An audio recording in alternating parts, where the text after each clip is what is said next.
Bien, pues buenas tardes. En nombre de la Asociación Latinoamericana de Antropología y de su grupo de trabajo,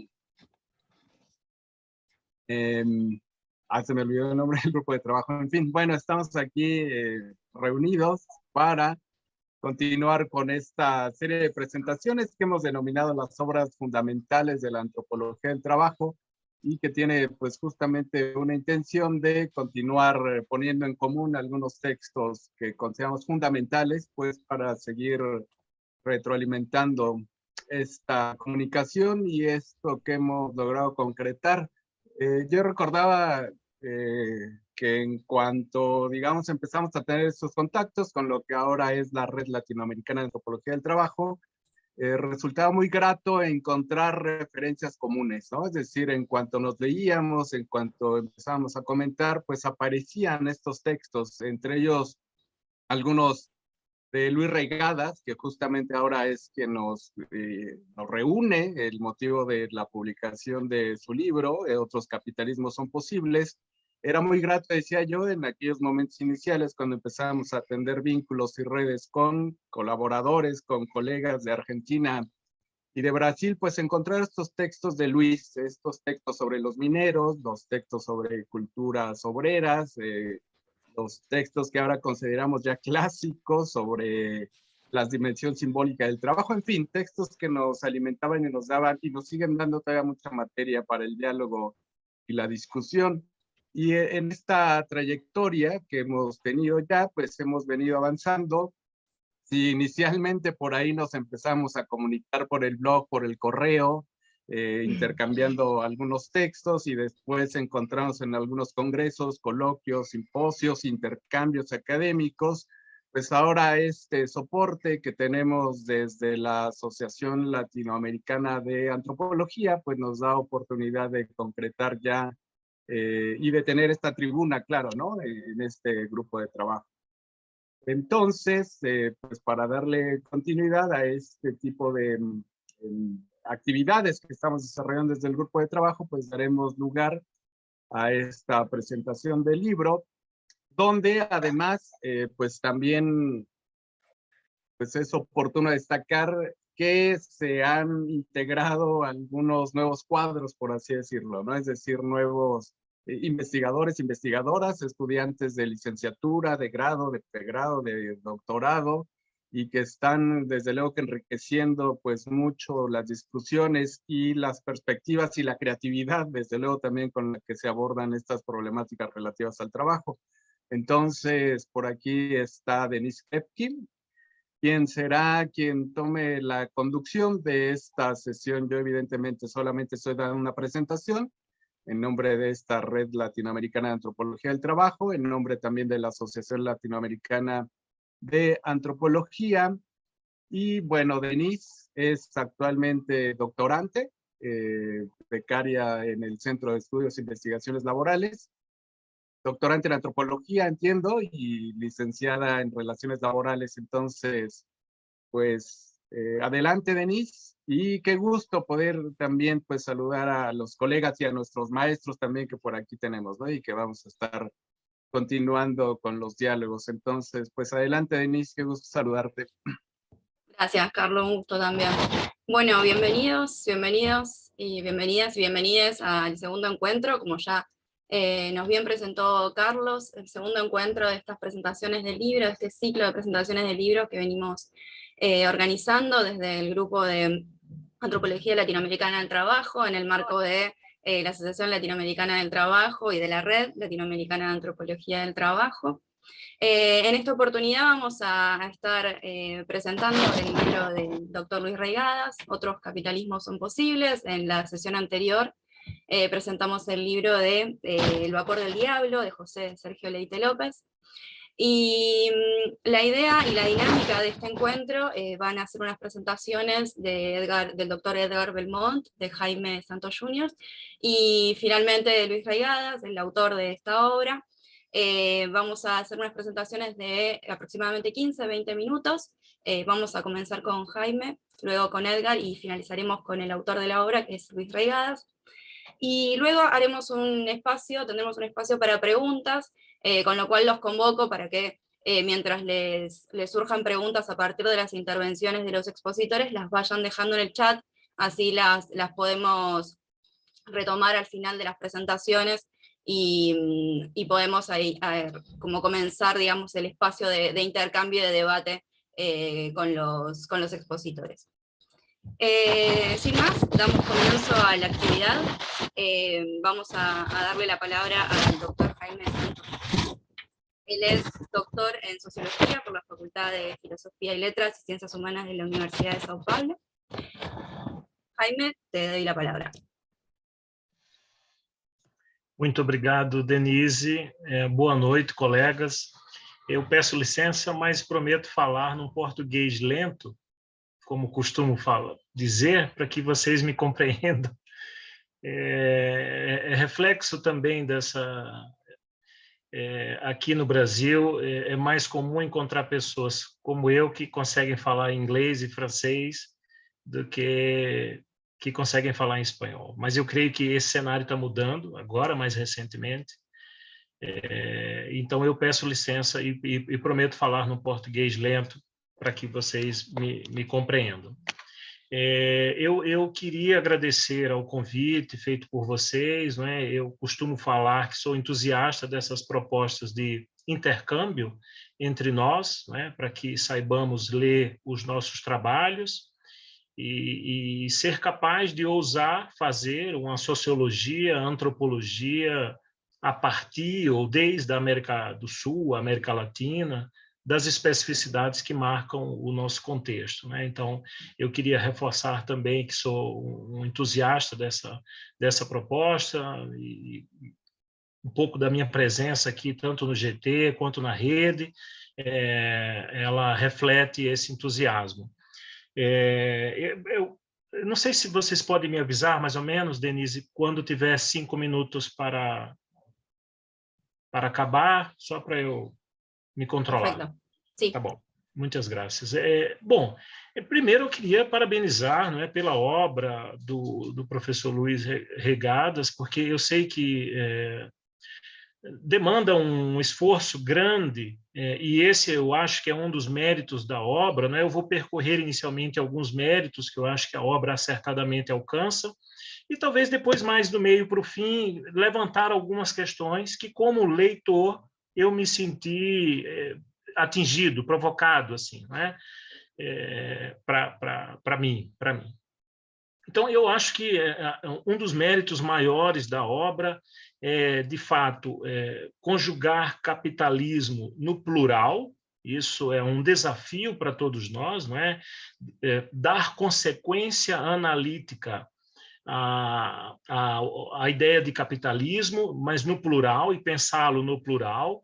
E eu acho acertado e meritoso o esforço que o professor Luiz faz em passar em revista, não é, um conjunto muito amplo de abordagens, de autores, que ele tenta, digamos assim, repartir o trabalho, pensando esse conjunto amplo de abordagens e autores, e distinguindo e unindo naquilo que eles se separam e naquilo que eles se unem.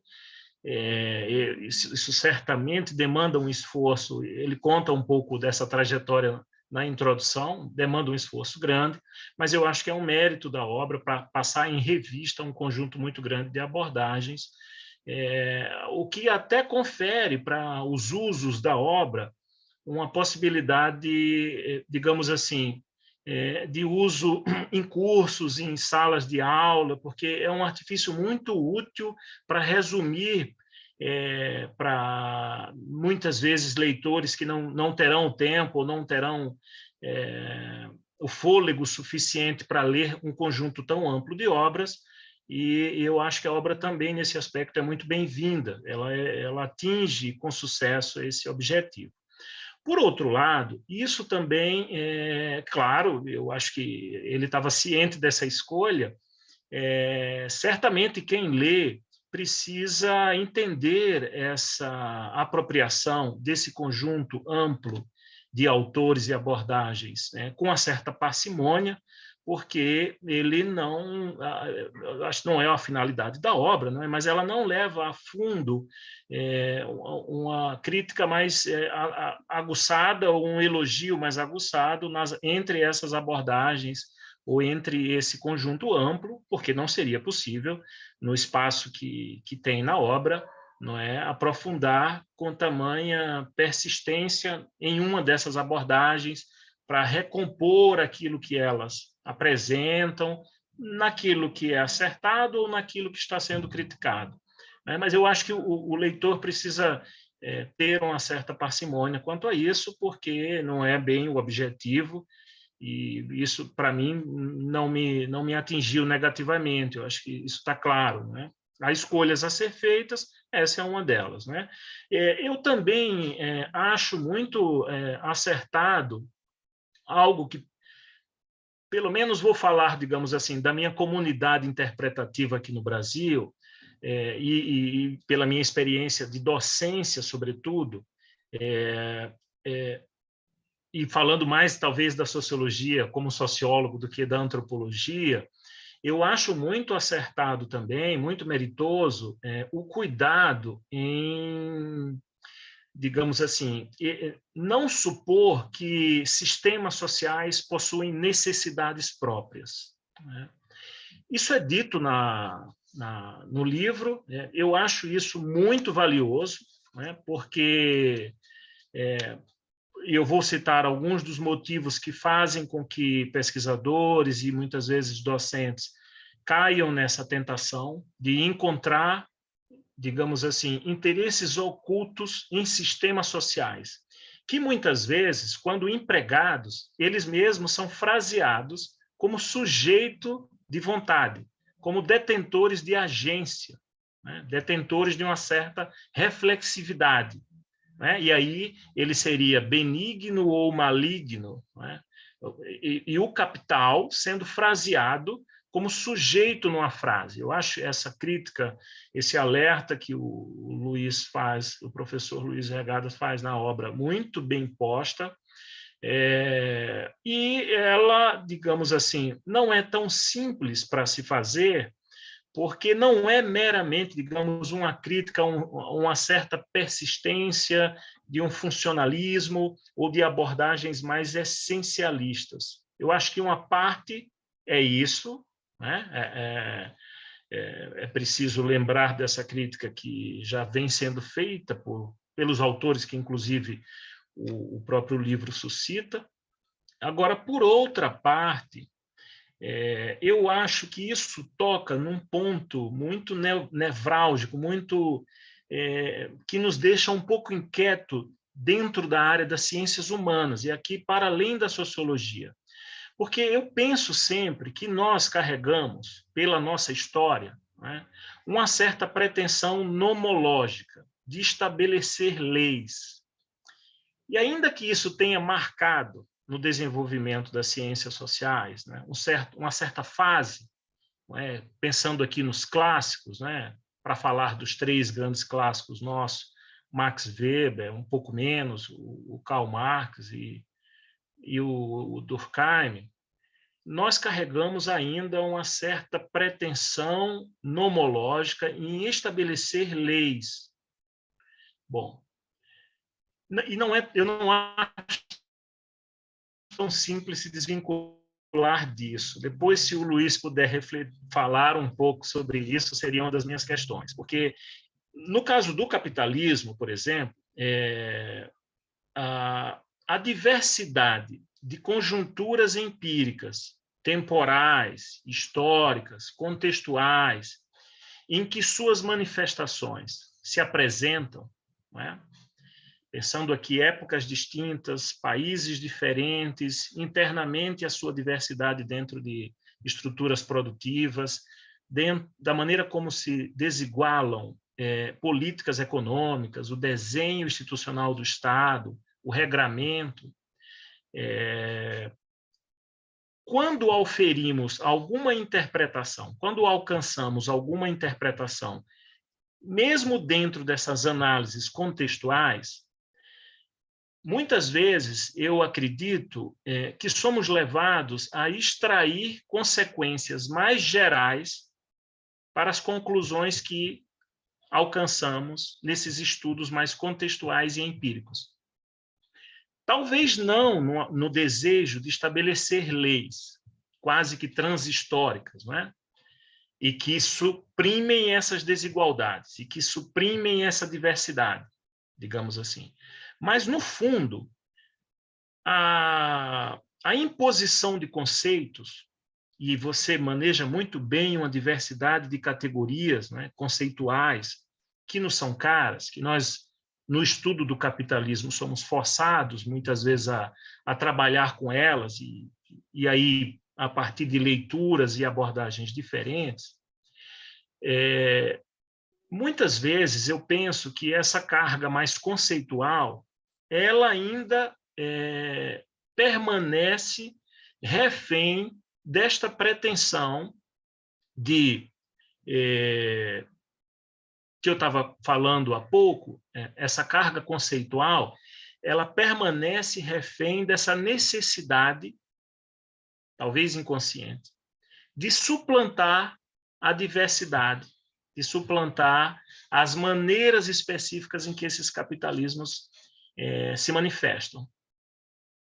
Então, não é difícil, não é fácil, não é?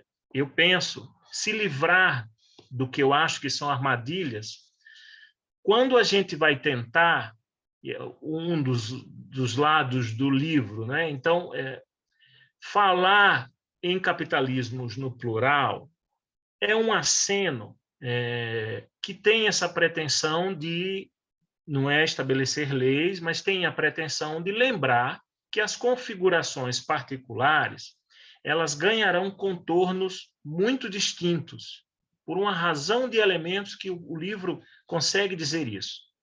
O que não implica dizer também que não se possa encontrar uma narrativa em outra escala que encontre, a despeito dessa diversidade, dessa desigualdade, algum elemento de regularidade, algum elemento que nos faça, digamos assim, sustentar certas categorias e certos conceitos que não estão presos unicamente à especificidade daquele contexto e só poderiam ser empregadas ali.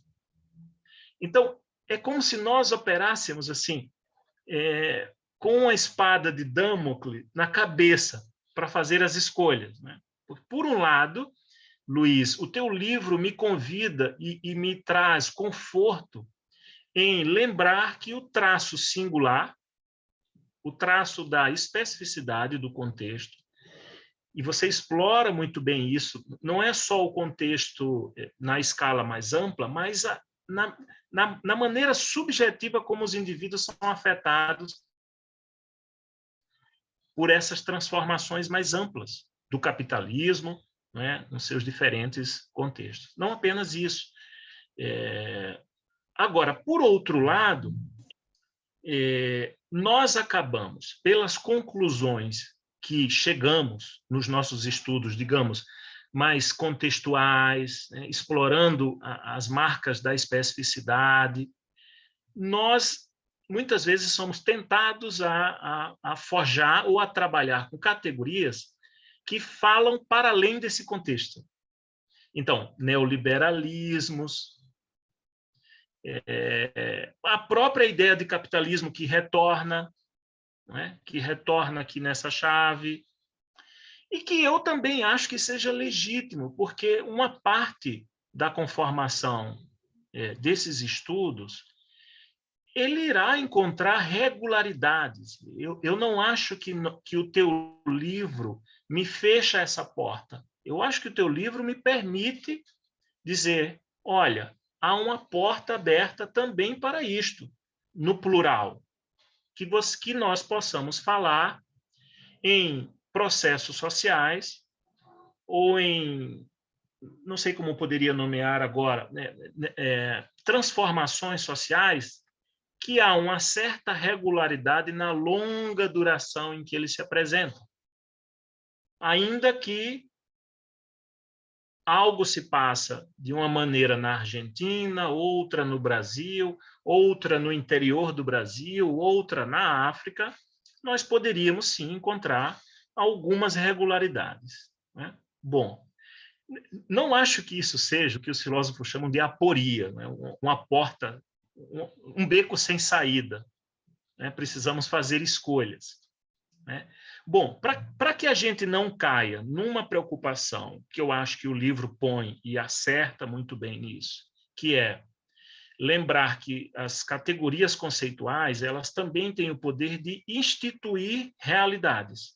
E muitas vezes os nossos alunos, orientandos, começam a antropologia e a sociologia pelos conceitos, por esse poder que ele tem de já falar o que é aquela realidade, né? Que ela é neoliberal, é o capital, é a força do conceito que é capaz de nos fazer ver uma certa realidade. O livro, se formos ler, nos alerta para esse perigo, né? Fica esdrúxulo pensar em configurações do capitalismo sem levar em conta, por exemplo, as marcas da história, e, portanto, da política, e, portanto, das disputas de interesses, né? Então, eu acho, mas os conceitos carregam essa pretensão, eu vou lembrar lá, nomológica, né? Esta pretensão de ser algo quase que transhistórico. Nesse sentido, tem um outro aspecto das ciências humanas que eu venho pensando, refletindo um pouco sobre isso, é que, ao contrário de outras áreas do conhecimento, em que essas questões epistemológicas se apresentam, na nossa área, nós conseguimos resolver isso discursivamente. A revelia, na contramão da necessidade de, ainda que um conceito, uma teoria, uma tese tenha essa pretensão generalizante, nós só poderemos suplantar uma teoria se um problema novo aparecer, ou se algo a falsifique na ideia do Popper.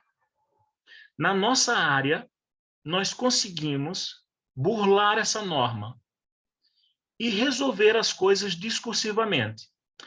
Digamos que eu não concorde com o livro do professor Luiz Regadas de falar no plural, eu sou capaz de escrever outro livro e sustentar a ideia do capitalismo essencialista, no singular, sem trazer elementos de prova, apenas como discurso.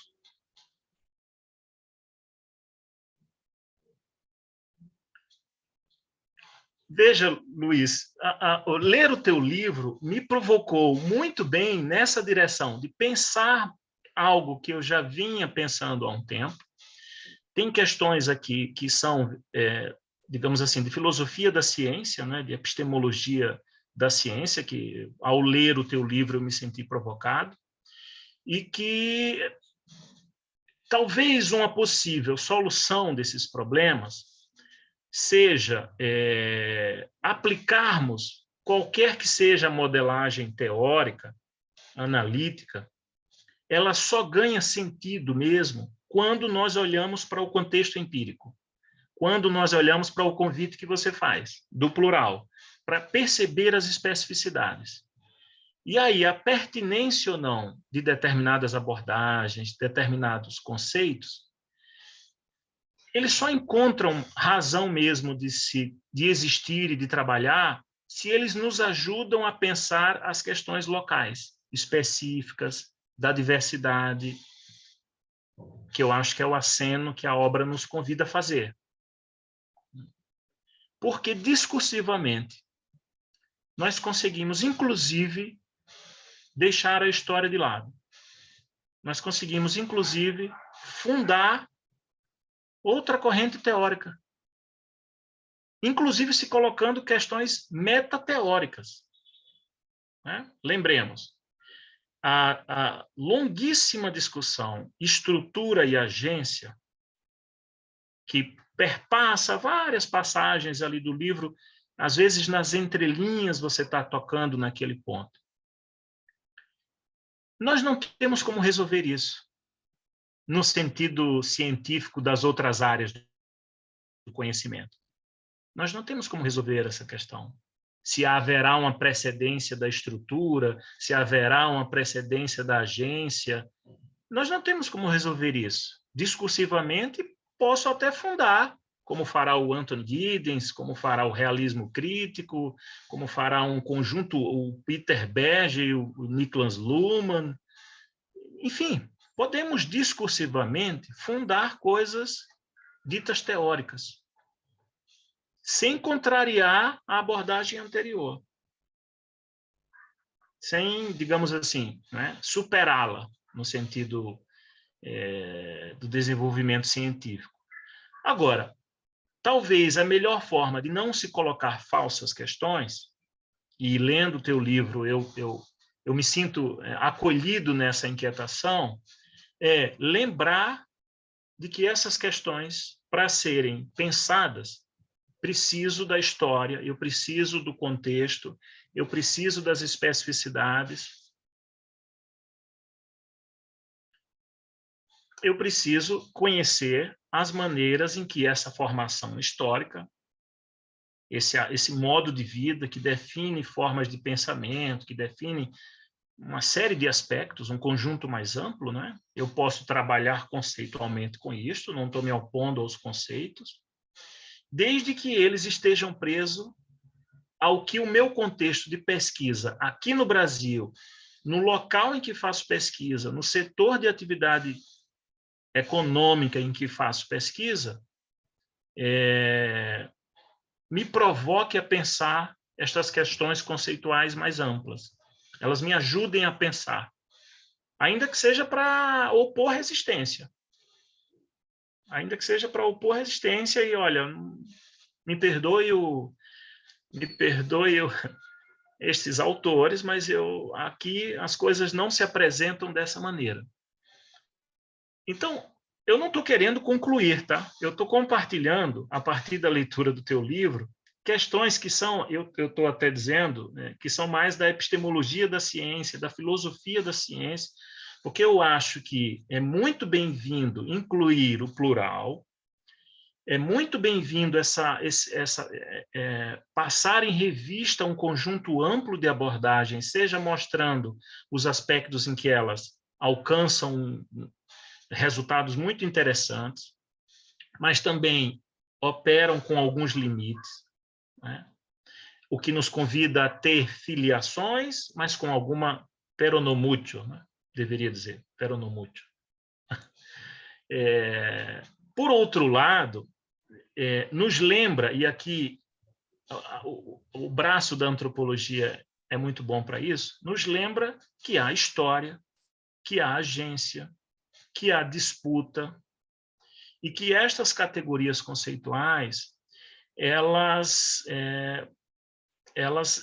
precisam encontrar as marcas, as tonalidades dessas potencialidades do contexto empírico. Se for verdade, se fizer juízo, e aí, Denise, não sei, eu acho que já estou caminhando aí mais ou menos para o meu... Serían 5 minutos, sim. Se não estou fora de out of mind, assim, se não estou, Luiz me corrija depois, se for verdade isso, Luiz, e lendo o teu livro, nós poderemos sim fazer uma sociologia do capitalismo latino-americano, do capitalismo sul-americano. Nós podemos sim forjar conceitos e categorias que falam muito bem desse nosso contexto, e não apenas replicar aqueles modelos pensados em sistemas de pensamento completamente diferentes dos nossos.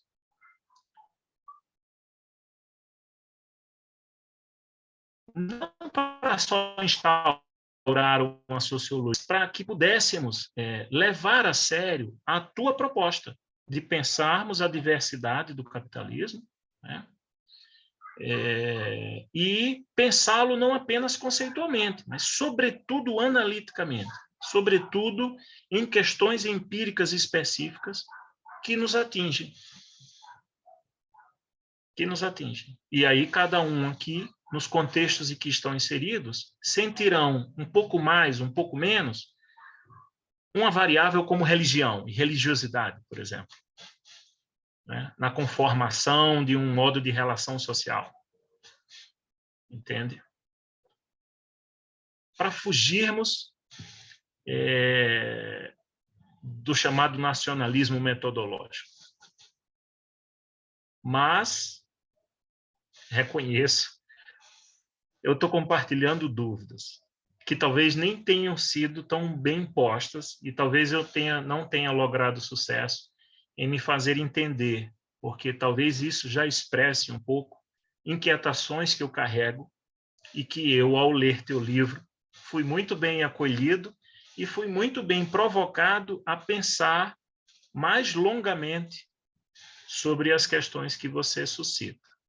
Então, por fim, eu queria dizer que, a despeito de ter perdido algumas noites com essas inquietações, que eu acho boas ao ler teu livro, eu queria parabenizá-lo pela obra, pelo acesso livre da obra, isso é também meritoso. Recentemente eu quis traduzir um artigo do Durkheim, que era de uma editora francesa, e eles me disseram que não era possível, porque aqui no Brasil nós praticamos Open Science, o acesso é gratuito. Esse era o motivo que não podia ser traduzido o artigo. Então, eu queria louvar também a sua iniciativa de deixar o livro com acesso gratuito e parabenizá-lo, e espero que possamos conversar mais longamente em outras ocasiões. Muito obrigado, Denise. Muchísimas gracias, Jaime. Bueno, continuamos con el doctor Edgar Belmont. Él es doctor en Sociología, profesor en el área de Antropología de la Facultad de Filosofía de la Universidad Autónoma de Querétaro. Edgar, cuando quieras tenés la palabra. Gracias. Pues un gusto volvernos a encontrar y muchas gracias por la invitación. La invitación también al leer el trabajo de Luis Reigada, que como ya decía Carlos León, pues es alguien que aunque no tuve clases con él, pero uno sigue la trayectoria, ¿no? Y las contribuciones que ha hecho al campo de la antropología del trabajo. Y al leer el texto me surgían varias interrogantes, resaltar aspectos relevantes en términos de construcción, y me hacía pensar a viejos trabajos como un trabajo que se escribía en los años 90, en el marco de la expansión del neoliberalismo, una especie de trabajo en el que hace un llamado a rescatar la empresa y debatir la empresa como un asunto de sociedad, ¿no? Frente a la empresa neoliberal. Por supuesto, trabajos referidos también por Reigadas, del neoliberalismo contra la democracia, ¿no? O el trabajo de Boltanski, que parte de esta pregunta de si el capitalismo es contradictorio, produce desigualdad, injusticia, malestar, desastre. La pregunta quizás es ¿por qué se mantiene? Y es sugerente el trabajo. Me parece que esta obra se inscribe en ese ejercicio, y si hiciéramos como una especie de nube de palabras, yo encontré como 3 grandes campos de discusión que atraviesa la trayectoria de Luis Regadas, ¿no? Una discusión sobre el trabajo propiamente, ¿no? Es trabajo, empresa, capital, todos estos elementos que se combinan. La desigualdad, ¿no? Yo creo que es otra dimensión importante. Las narrativas, por supuesto, que están alrededor del capitalismo, y en este ejercicio de entender de por qué se mantiene en este marco de la elasticidad, ¿no? de capitalismo. Entonces, me parece que a la pregunta que se hace Regadas, ¿no? Nuestro autor, de cómo explicar la diversidad de los capitalismos, solamente es considerando esta trayectoria, ¿no? Me parece que es ese acercamiento que él mismo señala al inicio del trabajo, en el que es este acercamiento a diferentes contextos, experiencias, espacios, lugares, territorios, estados, ¿no? Lo que permite pensar desde una perspectiva comparada, es decir, uno puede hacerse este tipo de preguntas sobre cuáles son las convergencias y divergencias que hay en los capitalismos, desarrollando eso, una perspectiva comparada, me parece, ¿no?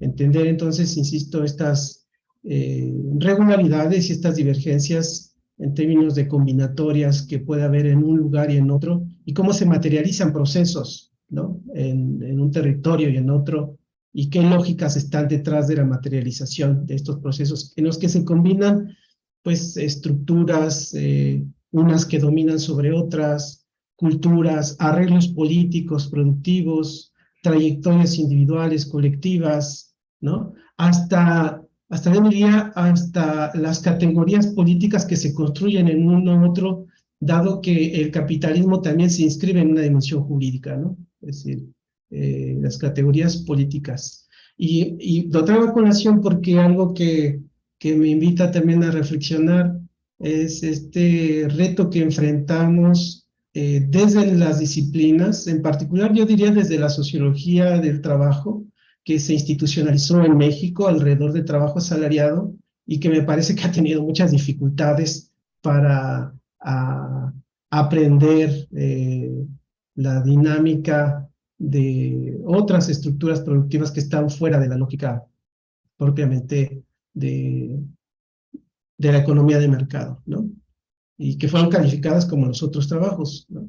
Entonces, ese es un reto, me parece interesante, y en ese sentido creo que yo también comparto, pues si me permiten la expresión, este horror al dogmatismo, ¿no? Y esta incapacidad de hacer uso crítico de las categorías.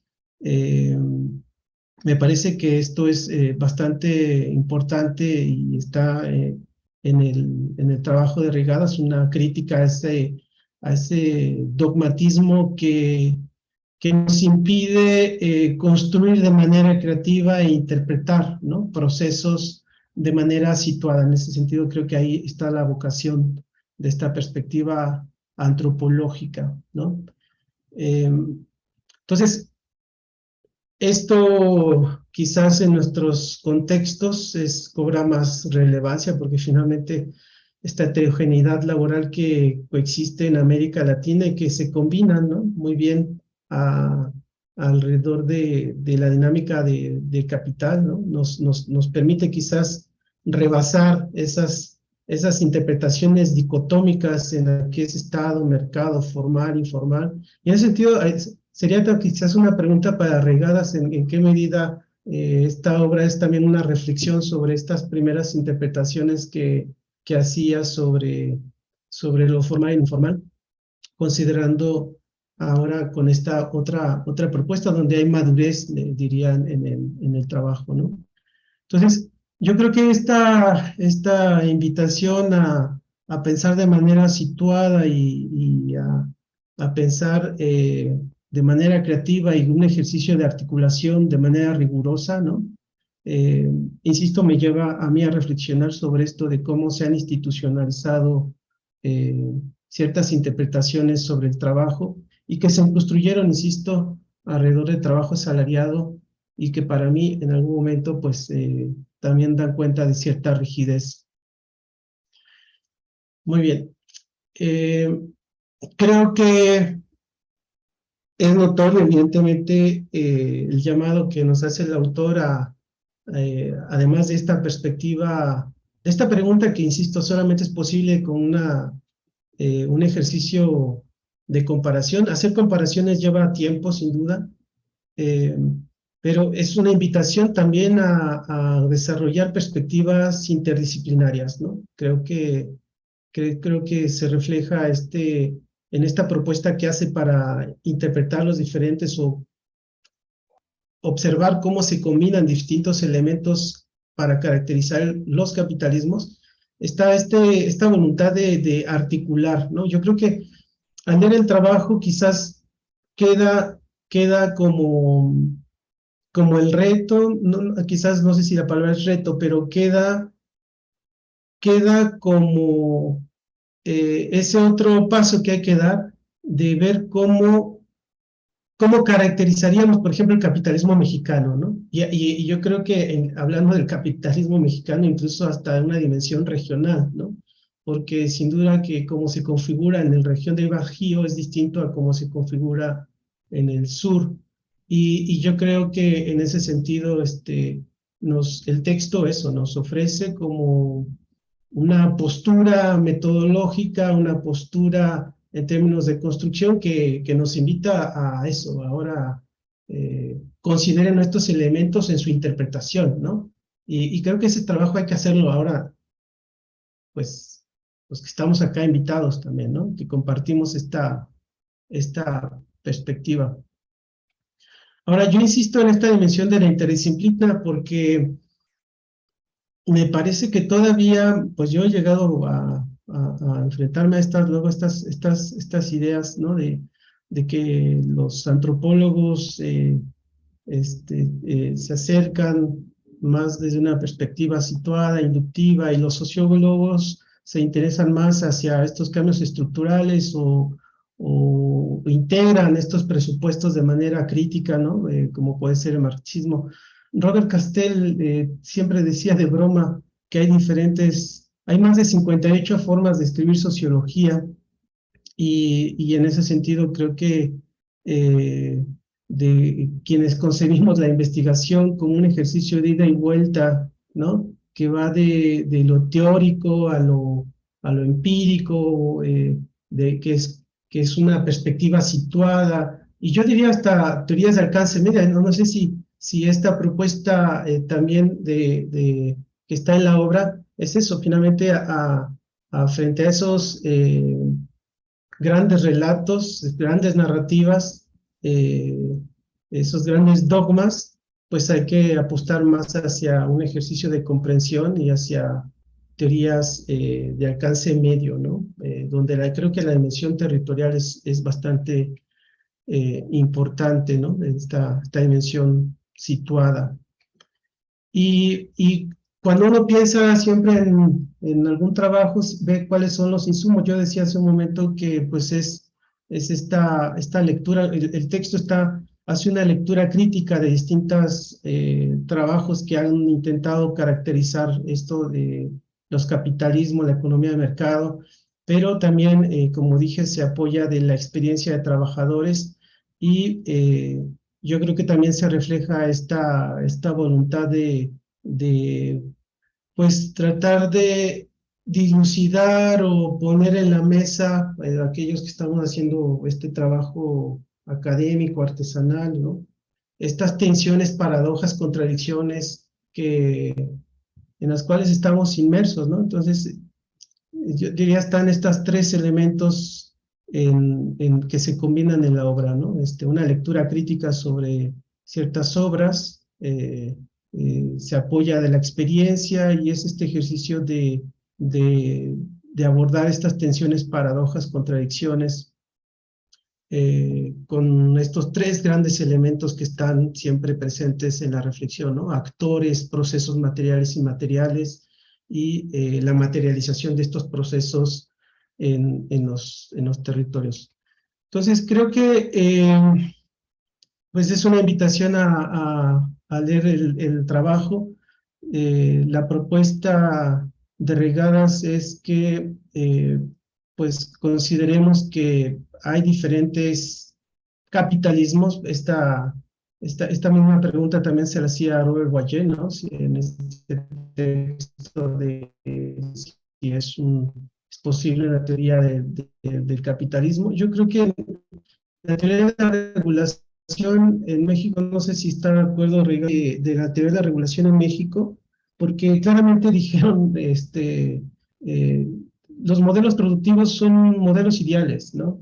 Y hay que ver cómo se componen en cada territorio y cómo se materializan esos arreglos. Y en México creo que esta interpretación llegó a esta propuesta de configuracionismo, pero me parece que finalmente, como decía, pues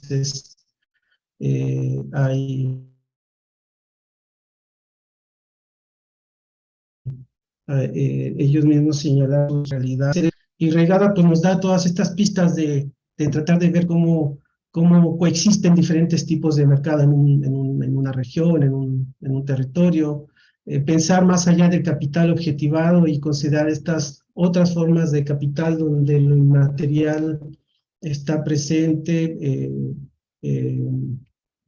las distintas lógicas que pueden coexistir y que entran en tensión y que crean estos juegos, ¿no? de resistencia, de negociación consensual, conflictiva, pero también de oposición, ¿no?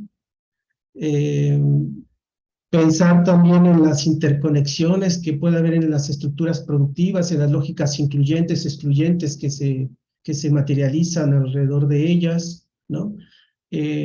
Considerar los marcos institucionales, ¿no? Las trayectorias políticas en términos de arreglos que hacen que quizás cierta lógica se instale, ¿no? Por ejemplo, una lógica extractiva, rentista se instale con mayor fuerza en ciertos lugares que en otros.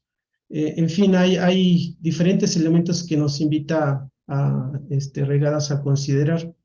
Yo creo que, y quizás con esto cerraría en esta voluntad de tratar de explicar la elasticidad de los capitalismos, ¿no? Me parece que no basta con considerar estos elementos de carácter económico, ¿no? Digamos que esta gramática de la innovación que está detrás de esta elasticidad, ¿no? En términos de creatividad, creo que es importante también tomar en cuenta las dimensiones políticas que están detrás, ¿no? Las categorías como emancipación, justicia social, creo que también dan cuenta de los distintos arreglos que pueden darse en un lugar y en otro, ¿no? Y creo que ahí me acerco a la propuesta de Boltanski, ¿no? Con esta pregunta que compartimos, me parece, de si el capitalismo genera desigualdad, ¿por qué se mantiene? Pues no solamente es esta capacidad de responder a las crisis y apelar a esta innovación, sino también a otros criterios de justicia que intentan justificar ese orden, ¿no? Que crean estos juegos y esta modelización de formas de producir y de consumir. Entonces, bueno, creo que ahí están puestas algunas pistas para seguir indagando, ¿no? Tratar de comprender, pues, nuestras contradicciones. No sé si, no diría que son nacionalismos epistémicos, ¿no? Creo que más bien es una invitación a pensar de manera comparada, pero siempre observando la historicidad desde una perspectiva situada y un ejercicio de articulación, ¿no? El que está en el trabajo o en esta propuesta que nos hace Reigadas, ¿no? Entonces, bueno, creo que viene bien hacer una lectura de este trabajo y hacernos preguntas que están allí y que nos conciernen a todos, ¿no? Como esta de cómo se va a recomponer ahora nuestros capitalismos en el marco de esta era post-COVID, ¿no? O cómo se está reconfigurando, digamos, ¿no? Va a resistir, yo creo que ante todo este discurso que ha habido de que si estamos ante una crisis, yo he dicho o he interpretado que quizás no hemos encontrado o no estamos construyendo salidas, por lo menos veo una prolongación de ciertas lógicas que acompañan este capitalismo de plataforma, ¿no?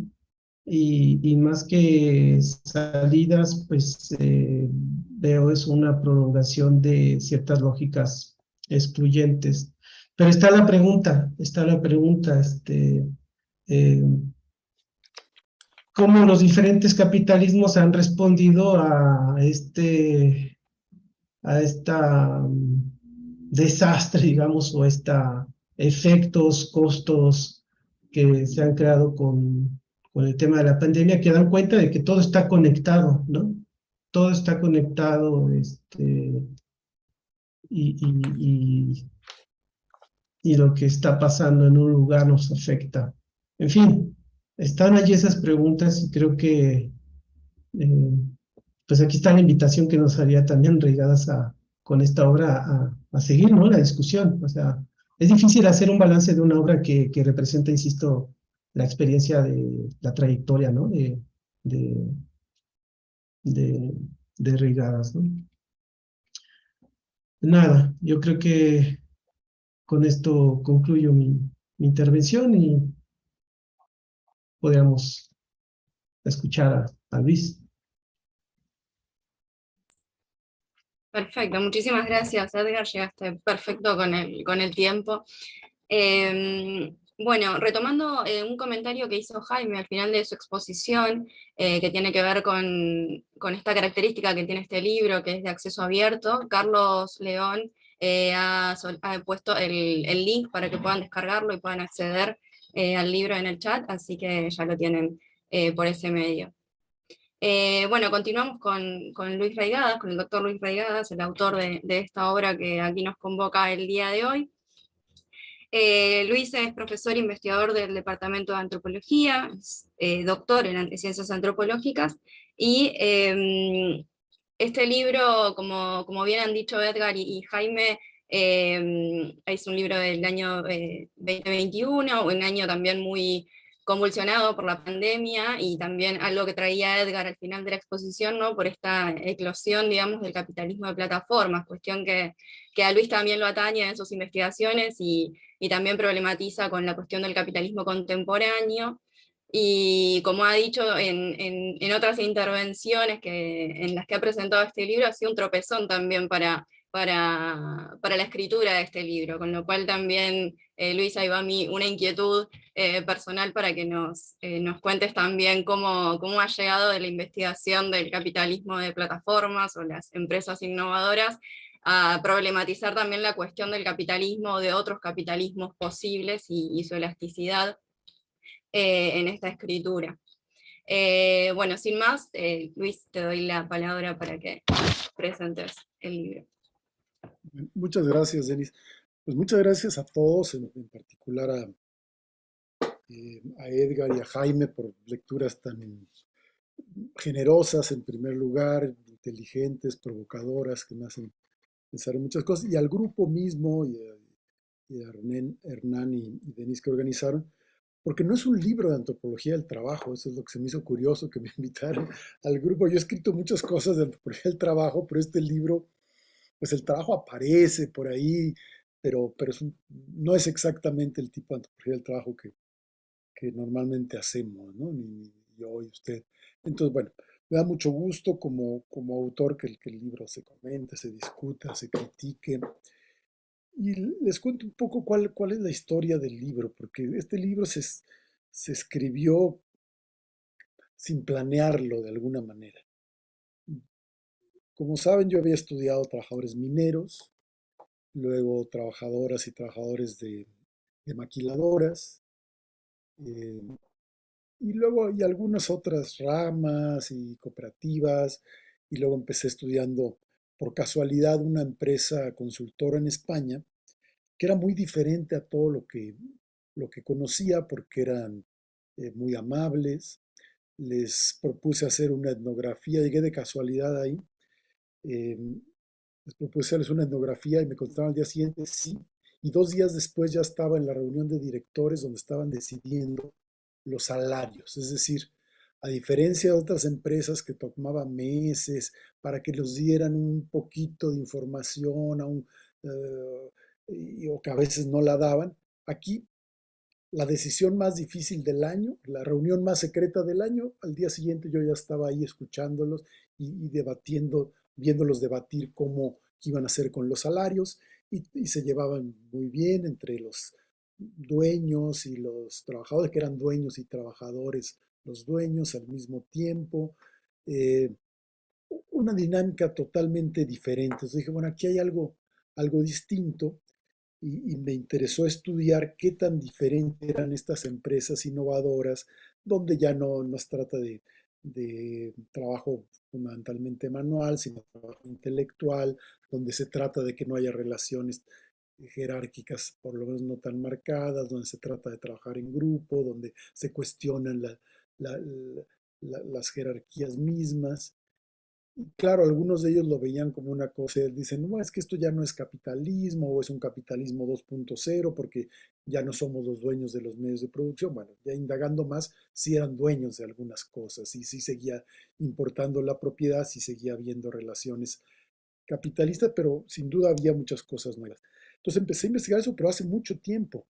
Eso lo empecé a investigar en 2008, 2009 y decidí escribir un libro sobre las nuevas formas del trabajo y sobre todo con las tecnologías digitales. Libro que todavía no termino, que empecé a escribir, a investigar y escribir entonces. Normalmente escribo más rápido. Eh, pero bueno, fue tan rico el tema, tanto, pero sobre todo porque no encontraba cómo escribir ese libro sobre el trabajo, porque me enfrentaba con dos interpretaciones del fenómeno que terminaron aburriendo. Por un lado, leía las tesis del trabajo colaborativo y de los bienes comunes del conocimiento y de cómo con la tecnología todo se vuelve maravilloso porque desaparecen el trabajo aislado y se trabaja en común y se comparte y revisión. Toda esa visión idílica del trabajo con las nuevas tecnologías. O me encontraba otros textos que eran todo lo contrario, la visión crítica, donde se denuncia el control por algoritmos, la precariedad, las nuevas formas de supervisión de los trabajadores, cómo se concentra la riqueza, etcétera, etcétera. Entonces llegó un momento en que me topaba con un artículo, una etnografía sobre el tema y ya sabía las conclusiones después de leer las dos primeras líneas. Había dos grandes narrativas sobre el fenómeno, las dos eran interesantes, pero después de leer dos o tres artículos de cada una de ellas, ya me decían más o menos lo mismo. Entonces dije, no, a ver, aquí el problema está en que para entender este fenómeno del trabajo y nuevas tecnologías digitales, están detrás de las manera en que están viendo, están dos visiones del capitalismo que son las que han existido desde hace siglos, en cierta manera, con variantes, pero que más o menos se han reproducido y que conozco muy bien y que ya no me dicen mucho. Entonces necesito como ajustar cuentas con cómo quiero ver al capitalismo, porque por un lado tienen razón los críticos en que se está reproduciendo la precariedad, la desigualdad, el control, la explotación, pero por otro lado tienen también razón los otros en que aquí hay algo nuevo, hay algo diferente. Pero esa visión de que el capitalismo solo es uno, bueno o malo. Por un lado, que esas visiones monolíticas no me permitían ver qué era lo nuevo, dónde estaba la diversidad. Y por otro lado, llevaban a una discusión muy moral del asunto. O es bueno o es malo. Y cuando yo decía, bueno, es que no se trata de ver si es bueno o es malo, sino por qué cambia, por qué difiere y cómo como que a veces esas narrativas como que solo dejaban o tomar todo o nada. O todos los cambios están siendo negativos o todos los cambios están siendo positivos y yo veía un panorama más diverso. Entonces dije, no, pues voy a tener que escribir un capítulo sobre la diversidad del capitalismo. Entonces originalmente no iba a ser un libro, iba a ser un capítulo sobre la diversidad del capitalismo.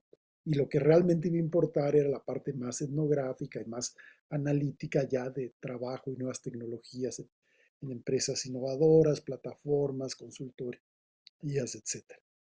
Pero me fue creciendo el niño y de repente ya tenía un libro. Entonces, por culpa de este libro, de Otros Capitalismos Son Posibles, no he podido escribir el que realmente tenía ganas de escribir y que es en lo que estoy ahora. O sea, si no salía de esa de ese esquema conceptual que ya me resultaba repetitivo, no podía escribir lo que yo quería escribir sobre la diversidad del trabajo y sobre las posibilidades del trabajo contemporáneo. Entonces así nació y es un libro totalmente conceptual, no habla ni de México ni de América Latina, no hay contexto, se pudo haber, bueno, obviamente tiene que ver con mi experiencia, los lugares donde he hecho trabajo de campo, pero lo podía haber escrito en Costa de Marfil o en Colombia o en Ucrania, ¿no? Porque hablo de cosas muy abstractas, muy generales, que no es lo que normalmente hago, pero bueno, es lo que salió.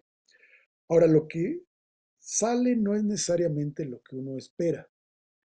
Yo quería hacer un libro muy innovador, muy de frontera, pero pues parece que eso no ocurrió, que lo que ocurrió fue que hice un libro que parece que está bueno para dar clases. Parece que eso es, no lo buscaba, pero parece que eso fue lo que terminó, porque están usando varios colegas para dar clases, dicen que les sirve mucho porque resume varias cosas. Entonces, bueno, una cosa es lo que uno quiere hacer y por qué lo hace y otra cosa es eh, lo que resulta. Entonces, parece que no fue tan innovador como esperaba, pero resulta útil para sintetizar una serie de discusiones y para dar clases y ya eso a mí me hace muy, muy feliz. Por otro lado, lo escribí con mucho. Es una socióloga que era una de las dueñas de esa empresa española donde empecé a hacer trabajo de campo hace años, y que es muy inteligente. Me dijo, parece que lo escribiste caminando sobre huevos, sobre cascarones de huevo, con tanto cuidado para no romperlo. Se ve que te cuidabas.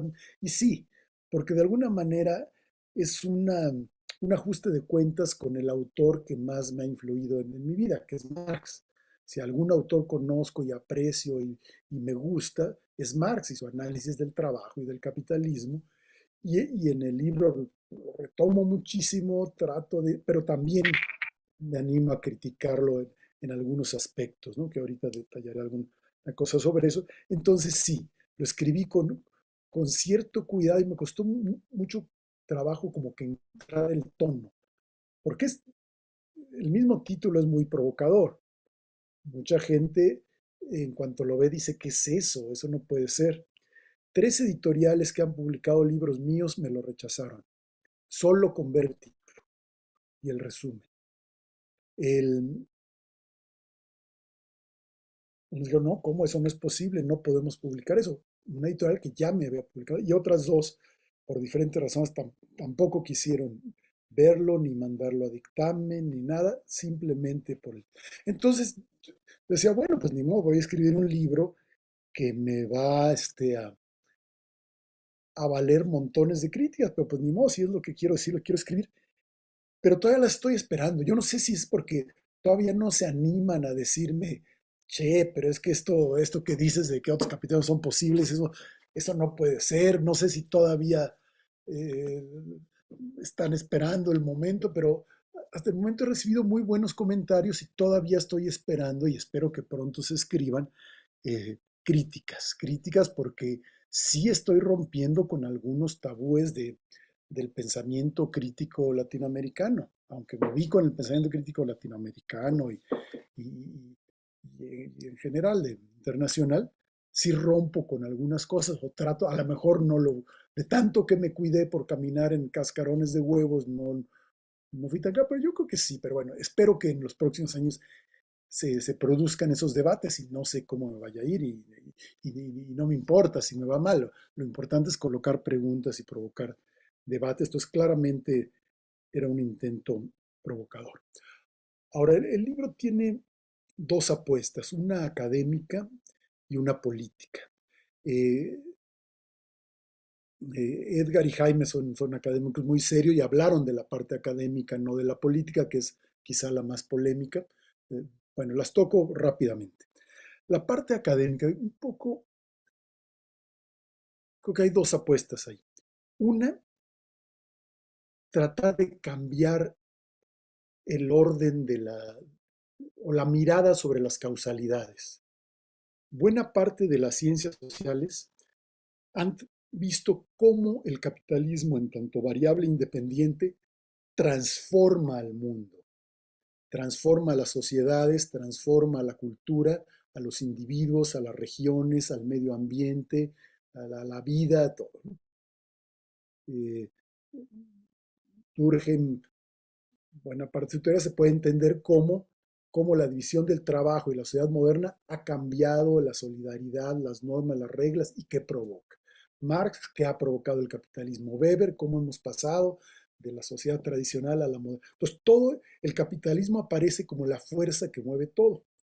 Y buena parte de las ciencias sociales han visto esa causalidad. Y tienen razón, porque efectivamente la sociedad de mercado, la revolución industrial, el capitalismo, los capitalismos han modificado muchas cosas, la cultura, la manera de relacionarnos. Entonces, un poco el libro dice, ¿y qué tal si ahora preguntamos lo contrario? ¿Cómo las personas han modificado al capitalismo? ¿Cómo las clases sociales han cambiado al capitalismo? ¿Cómo las luchas sociales han modificado al capitalismo? ¿Cómo el medio ambiente y la naturaleza lo modifican o lo pueden modificar? Entonces, darle la vuelta a las preguntas, no porque las primeras preguntas fundadoras de las ciencias sociales no valgan, creo que las vamos a tener que seguir viendo, pero entonces dejar de ver al capitalismo como el que mueve todo y verlo como algo que es una variable dependiente de lo demás, que puede cambiar, que puede modificarse. Y eso tiene mucho que ver con el tema de la estructura y la agencia, porque en mi estudio sobre el trabajo yo siempre he insistido en la capacidad de los trabajadores para interpretar el trabajo, darle otro significado, resistirse, luchar, hacerlo menos aburrido, ganar un poco más de dinero, crear solidaridad en el trabajo. Entonces, ¿qué pasa si esa agencia, no solo del trabajador individual, sino de la sociedad en su conjunto, la aplicamos al capitalismo? Si vemos al capitalismo como un poco menos poderoso de lo que a veces lo pintamos, porque sí es muy poderoso, pero también está sujeto a límites. Un virus microscópico que se llama SARS-CoV-2 ha modificado al capitalismo en muchas cosas, para bien, para mal, en estos años. Entonces el capitalismo no es la única fuerza que mueve al mundo, también es movido hasta por un virus, o es movido por las luchas sociales, que es lo que dicen Boltanski y Chapelo, ¿no? Que el capitalismo va cambiando en función de la crítica y de los movimientos sociales, que los movimientos sociales lo obligan a cambiar. Entonces es un poco como ver toda esa capacidad de agencia desde el pequeño virus o hasta el trabajador individual o movimientos sociales más grandes o estados, etc. Y entonces, si el capitalismo lo vemos no solo como variable independiente que transforma todo, sino como una variable dependiente de diferentes fuerzas, entonces, ¿qué resulta? Puede haber diferentes capitalismos porque es distinto según cada contexto histórico, según las políticas estatales, según las luchas sociales. ¿Por qué pasamos del capitalismo liberal con su crisis de 1929 al capitalismo con estado de bienestar después de la posguerra? Pues porque hubo dos guerras mundiales, porque hubo una crisis, porque hubo luchas obreras, porque hubo una revolución bolchevique, porque hubo el avance del socialismo en Europa del Este, y porque hubo ideas de que se podía regular, se equivocaba Keynes de empezar que podía regular todo, pero sí que podía haber contratos colectivos y se reconoció a los sindicatos. Entonces, se modificó el capitalismo de antes de la Segunda Guerra Mundial al de después. Son dos capitalismos, tienen algunas continuidades y cosas que siguen siendo, que fueron parecidas, pero también hay profundas diferencias. Entonces, tratar de estudiar qué factores lo hacen cambiar y para dónde lo hacen cambiar, va un poco por ahí la apuesta teórica más general. Y aquí es donde entra la antropología, porque los antropólogos se supone que somos expertos en la diversidad. Siempre hablamos de que hay diversidad, de que no son los mismos los trobriandeses que los ticopia o que los nuer, y que no es lo mismo, o que en términos de antropología económica, que el dinero es diferente en cada cultura, según las instituciones, porque está incrustado en una sociedad. Entonces, todo es diverso para los antropólogos, pero cuando los antropólogos analizamos el capitalismo, se nos olvida la diversidad. Como que no analizamos el capitalismo, analizamos otras cosas. Pero si somos fieles a nuestra idea de que una economía está incrustada en una cultura y en una sociedad y en una historia, pues tendría que haber muchos capitalismos. Pero no, siempre si uno se pone a leer, como que no se analiza el capitalismo, se da por hecho que es igual y produce los mismos resultados en todos lados, de alguna manera, ¿no? Entonces, de lo que se trata, más que de una sociología del capitalismo y que busque a ver así como cómo es el capitalismo mexicano, o brasileño o argentino, que lo están haciendo varios colegas y lo están haciendo muy bien, es más bien como, aunque el libro es muy teórico, le apuesta por un análisis micro. ¿Cómo se pueden lograr cómo se producen pequeños cambios en el capitalismo? Porque la teoría de la regulación, que me inspiro muchísimo en ella, sobre todo en los textos de Robert Boyer, ve la variación del capitalismo, pero sobre todo a partir del Estado. Cómo las políticas estatales dan lugar a diversos modos de regulación del capitalismo, que si la regulación fordista o la regulación no sé cuánto, pero como a nivel muy macro.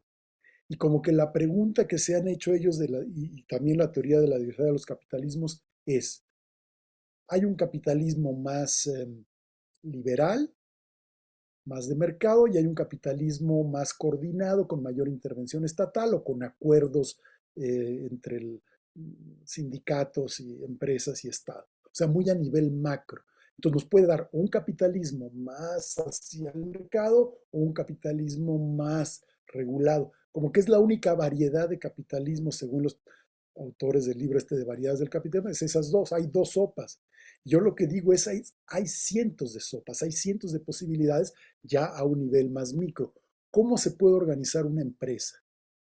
De muchas formas distintas según qué tanto participen los trabajadores, cómo se distribuye el capital, qué forma de organización tenga, qué tan autoritario. Pues no solo puede haber un capitalismo más promercado o más regulado por el Estado, sino que puede haber capitalismos más o menos feministas o más o menos patriarcales, más o menos ambientalistas, más o menos democráticos, más o menos autoritarios.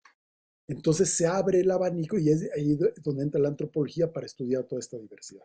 Me brinco ya de ahí para ir concluyendo y responder un poco también a lo que me comentaron Edgar y Jaime, a la parte política, donde rompe un tabú el texto, y no sé qué pasará con esta discusión, es que no solo dice que puede haber diferentes capitalismos, porque eso es algo que ya habían dicho muchos autores.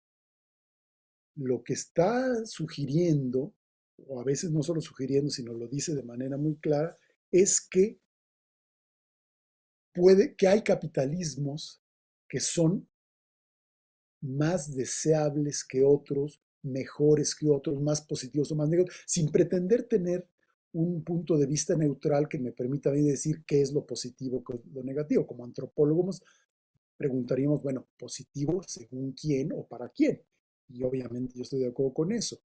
No pienso que alguien pueda decir este es el mejor o el peor capitalismo, sino que eso lo va a decir cada quien de acuerdo a su clase social, a su ubicación, a su ideología, a su manera de pensar. Pero, ¿por qué? Y aquí sí estoy combatiendo esas visiones maximalistas de que, no, mientras sea capitalismo, todo está mal. Entonces, no vale la pena preguntar si hay un capitalismo que valga más la pena que otro, que sea mejor que otro. Pero yo creo que sí vale la pena. Sí vale la pena porque cuando digo que otros capitalismos son posibles, quiere decir que puede haber capitalismos mucho peores de lo que tenemos ahorita o un poco mejores. Mucho mejores, no sé, pero un poco mejores sí. Entonces, si hay capitalismos que pueden ser mucho peores, lo que puede significar es incluso no sé si la extinción de la vida humana, pero sí una catástrofe ecológica que ya estamos muy cerca de ella. Y entonces sí vale la pena pensar en otras vías que no lleven a tanta destrucción. O también esto va a ser una polémica yo me apoyo mucho en un grupo de feministas que hablan de que no hay que ver al capitalismo como algo tan poderoso, que no hay que verlo de manera esencialista, me apoyo mucho en ello. Pero bueno, también aquí la apuesta polémica es que yo pienso que puede haber capitalismos no patriarcales, que ya de hecho lo hay. Hay empresas dirigidas por mujeres o por mujeres y hombres abiertos en términos de no machistas, que en donde no se puede ver una dominación masculina tan clara. O sea, sí puede haber capitalismos no patriarcales. Entonces, bueno, aquí hay una apuesta política muy polémica que tiene que ver con la apuesta académica, pero no necesariamente. Se puede compartir la propuesta académica de ver la agencia y la diversidad y no compartir la propuesta política, pero bueno, en el libro están juntos. Algunos comentarios sobre lo que planteaban Jaime y Santos, Jaime y Edgar. Jaime Santos, me pareció muy interesante. Yo no soy bueno en epistemología de la ciencia y sociología de la ciencia, entonces me enriquece mucho la manera en que él lee el libro y, y creo que tiene mucha razón en plantear que el libro deja como una tarea pendiente. Sí, está bien que haya diversidad, pero hay regularidades. Y de esas regularidades yo hablo muy poco, porque además como el libro insiste tanto en que no hay leyes inmutables en el capitalismo, sino que esto depende de una correlación de fuerza y que puede haber cierta elasticidad, quizá, y ya me lo han criticado, me voy demasiado hacia insistir en la diversidad y en el no esencialismo, y no veo la regularidad. Estoy de acuerdo con ese comentario, con esa sugerencia y creo que es lo que hay que tratar de hacer. Incluso en lo que estoy escribiendo ahora sobre el trabajo, el libro sobre el trabajo, estoy tratando de ver más cuáles son las tendencias, las contratendencias, las regularidades y no insistir tanto en la diversidad que existe, sino tratar porque hay que ver las dos cosas, lo específico, lo singular, pero también las tendencias y las regularidades. Entonces estoy totalmente de acuerdo con esto. Sobre el acceso abierto, creo que fue una buena decisión, en parte tuvo que ver con la pandemia, en parte porque me lo rechazaron en algunas editoriales. Al principio de la pandemia saqué un libro sobre el mercado laboral de la antropología en México y se quedó embodegado durante un año, porque salió justo una semana antes del confinamiento en México, un libro en papel nada más, entonces casi no circuló, se conoció poco, ahora se está distribuyendo, pero entonces, se leyó muy poco. Entonces, por un lado, no quería que volviera a pasar lo mismo. Por otro lado, al ser rechazado por algunas editoriales, pues en un momento se me ocurrió, bueno, ¿y por qué no sacarlo en acceso abierto solo por la UAM, por la universidad? Normalmente no publicamos solo por la universidad porque los libros se quedan en papel, la universidad difunde muy mal, entonces se quedan en la bodega y nadie los conoce. Pero bueno, al ser un libro electrónico, no había esa limitación. Las universidades, por lo menos la mía, suelen ser muy malos para distribuir libros en papel, pero libros electrónicos es muy fácil. Entonces, fue un poco por creer en el acceso abierto, un poco por casualidad, un poco por accidente, pero resultó creo que muy buena la apuesta, se ha difundido mucho, se ha descargado mucho, ha llegado a muchos países muy fácil y sin gastar un peso. Entonces creo que sí, pues sí es importante publicar en forma electrónica, en acceso abierto, porque además es conocimiento público producido por la universidad. Eh, creo que Edgar tiene mucha razón en la importancia de no solo ver la diversidad, sino los estudios comparativos. Yo creo que ahí es hacia lo que hay que avanzar. Eh, a lo que él llama tratar de hacer teorías de alcance medio para salir eh, eh, de, la, de esos dogmas. Y es interesante también lo que él dice, que por qué se mantiene el capitalismo. Creo que ese ha sido una de las cosas que nos ha costado desde las teorías críticas entender. Generalmente concluimos cuando resulta que la gente quiere que siga habiendo propiedad privada, y normalmente lo achacamos a que le han lavado el cerebro a la gente, ¿no?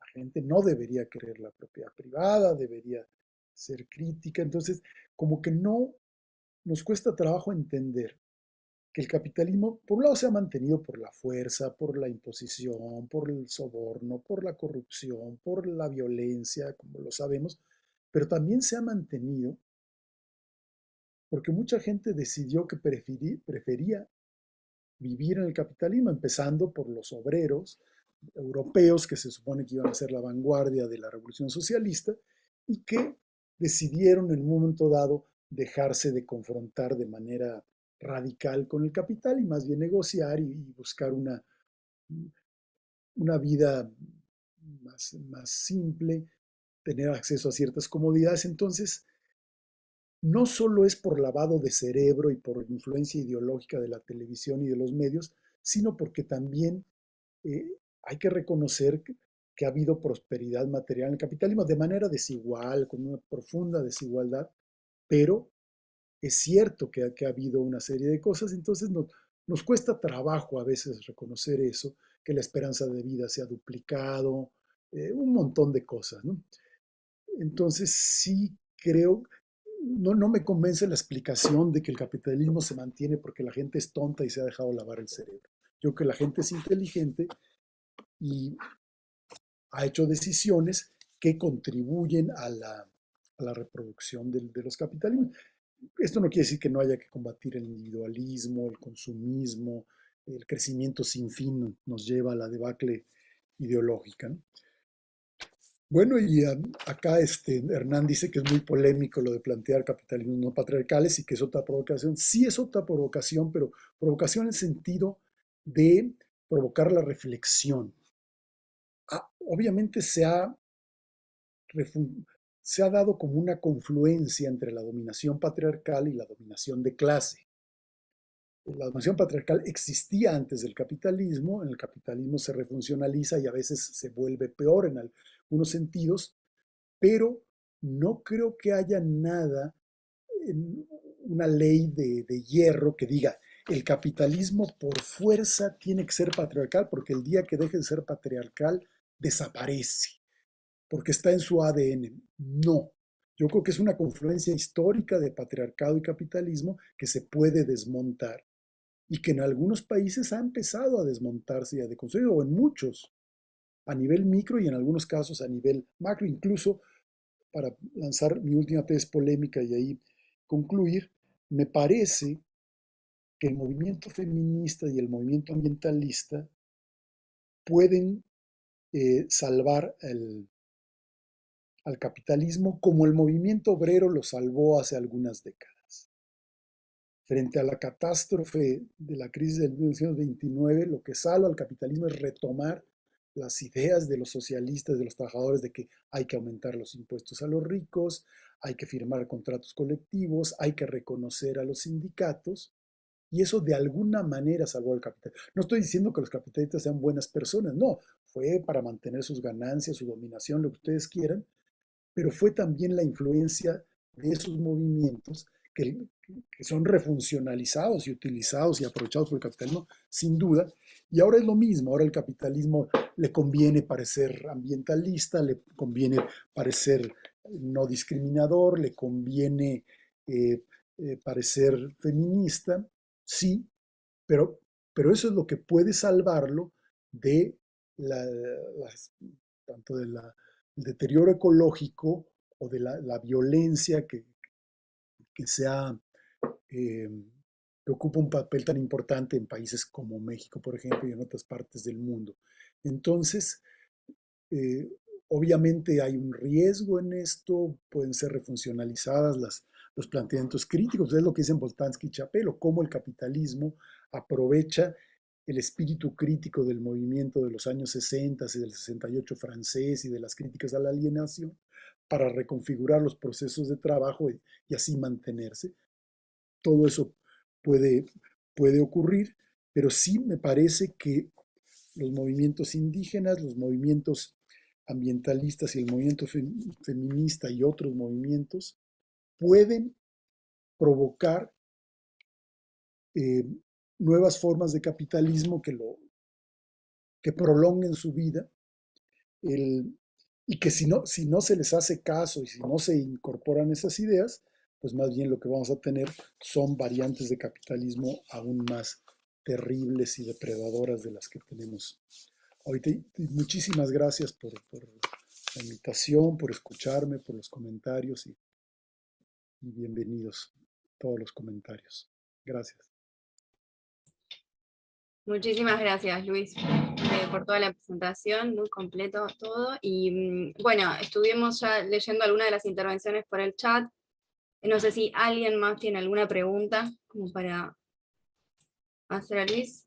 Acá Sergio dice que el capitalismo usa el feminismo para parecer buena onda. Seguimos con otras, Yo sí puedo... con la polémica.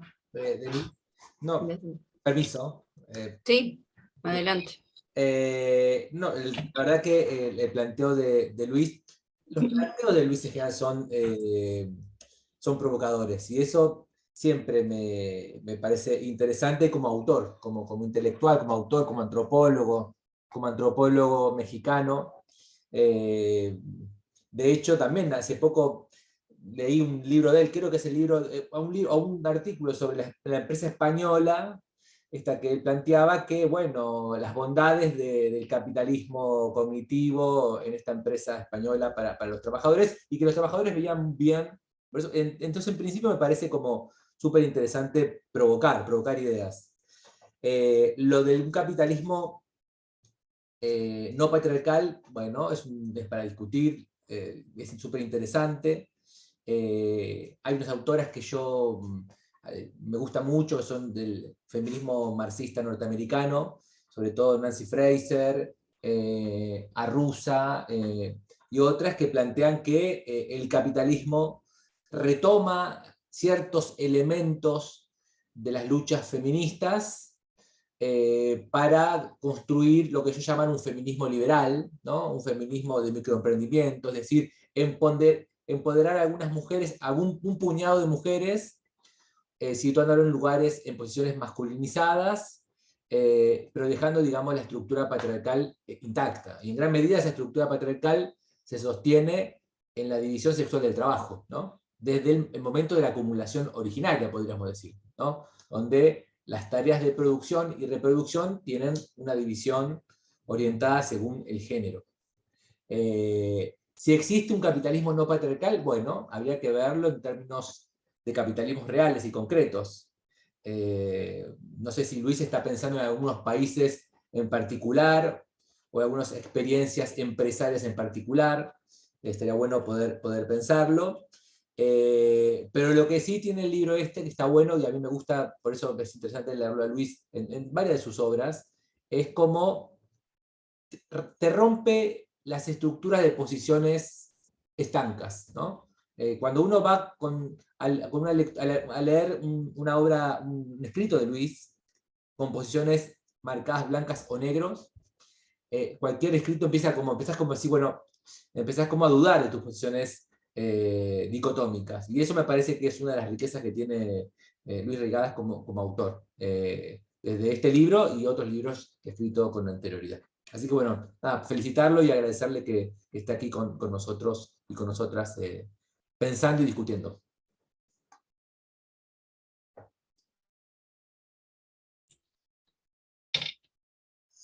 Sí pienso en algunas experiencias concretas. Una empresa formada por 4 arquitectas que la llevan entre las 4, no hay ninguno que esté por encima del otro, le dan mucho importancia al tema del trabajo doméstico, etcétera, etcétera. Entonces no veo en esa empresa ningún tipo de patriarcado. No, más bien es una relación bastante horizontal entre ellas y entre ellas con los hombres que trabajan ahí. Es una empresa, no es una cooperativa, hacen dinero, no les interesa volverse súper ricas, eh, pero sí que poder combinar también su desarrollo profesional con eh, su vida doméstica, familiar. No parece haber no veo yo. Veo mucho más patriarcal algunos socialismos, algunas empresas socialistas, algunas cooperativas. Entonces puede haber empresas capitalistas, 100% capitalistas, pero en donde no haya una reproducción de la dominación patriarcal. ¿Qué lo impide? Si lo que se quiere es hacer dinero, pensando en el capitalista típico, si descubre que hace más dinero siendo feminista, se va a volver feminista por conveniencia. Puede haber un capitalismo no patriarcal por conveniencia, sí, pero también puede haber uno no aún menos patriarcal por convencimiento, cuando no solo es por conveniencia, sino porque se cree que es una mejor manera de relacionarse entre los seres humanos, ¿no? Así como puede haber capitalismo sin esclavismo, un momento en que el capitalismo norteamericano hasta bien entrado el siglo XIX era un capitalismo mezclado con el esclavismo, etcétera, etcétera, pero en un momento dado, por las luchas de los afroamericanos y por conveniencia, porque muchas veces se mezclan las dos cosas, se abolió la esclavitud. Siguió habiendo otras formas de trabajo subordinado y de trabajo forzado y todavía existen actualmente, pero pues así como quizás si en el 1750 se hubiera dicho puede haber un capitalismo sin esclavismo, tú me dices, no, ¿cómo? Pero sí lo pudo haber. Puede haber un capitalismo sin dominación étnica. Yo creo que a nivel micro sí. Si un indígena forma una empresa y es un tipo convencido de la equidad y de la no discriminación, pues puede no discriminar ni a otros indígenas que trabajen ahí o a mestizos o que trabajen ahí. ¿No confiamos acaso en la capacidad de los indígenas para construir un capitalismo no racista? Yo sí confío en ellos y confío en que las mujeres y sus luchas pueden dar lugar a empresas no patriarcales. Y a nivel macro se puede también avanzar en ese sentido. Toma más tiempo.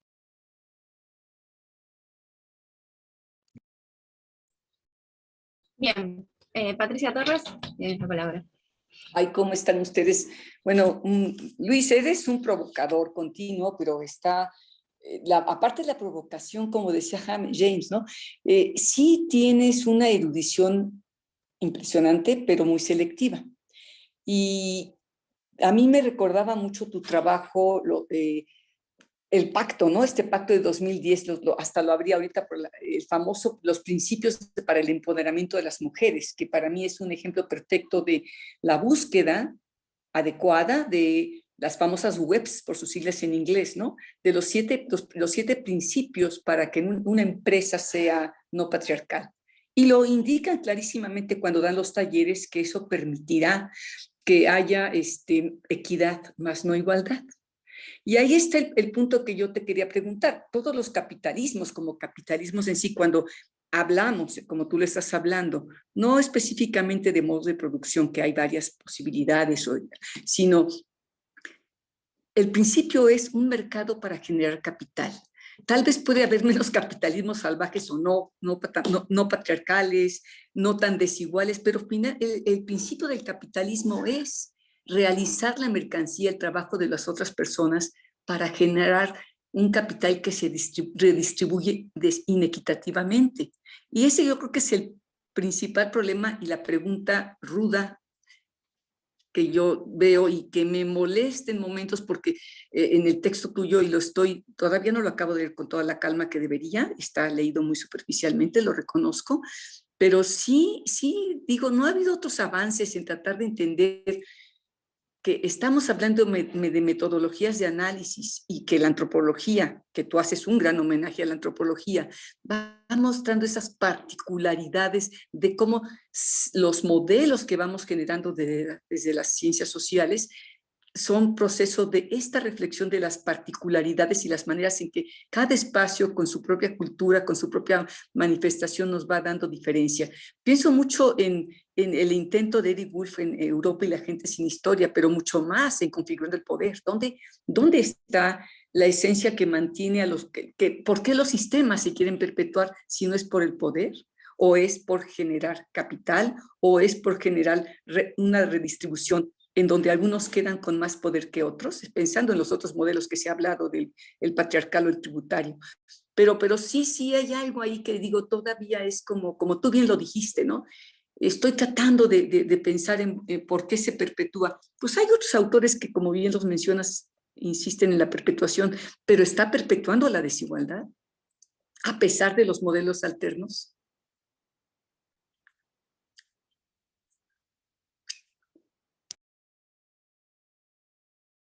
Hay manos levantadas de Jaime y de Edgar. Y Sí. luego, Vamos con Jaime y luego con Jaime y Edgar y luego le pasamos la palabra a Luis para responder. Jaime. Eu creio que o Edgar levantou primeiro que eu. Ah, bueno. Vou falar por ele. Edgar. Sí, a ver, no sé si creo que ya lo señalaba Patricia. Cuando se refiere que se configura otro tipo de capitalismo en determinado espacio porque son relaciones más horizontales, ahí quizás me entra ¿qué entendemos por capitalismo? Nos recuerda Patricia, si por capitalismo entendemos un régimen de acumulación en el que se construyen relaciones, pues sí, finalmente para explotación, ¿no? O sea, donde se crea cierto tipo de relación de subordinación, ¿no? Entonces, ¿qué se está definiendo por capitalismo? Yo entiendo que hay distintos lugares, distintos espacios donde las relaciones pueden cambiar porque finalmente son distintos arreglos. En ese sentido, estamos más ante una convencional, o sea, de convenciones, ¿no? De entender más bien los arreglos que hay en un espacio donde se dan cierto tipo de relaciones. Yo creo que eso es importante, finalmente, observar la dimensión relacional que está detrás. Pero no necesariamente ese tipo de arreglo que hay en cierto espacio corresponde con la que es dominante, ¿no? No hay que perder de vista que incluso el mismo Luis subraya, ¿no? Aunque pueden coexistir en un territorio, hay una que es dominante, ¿no?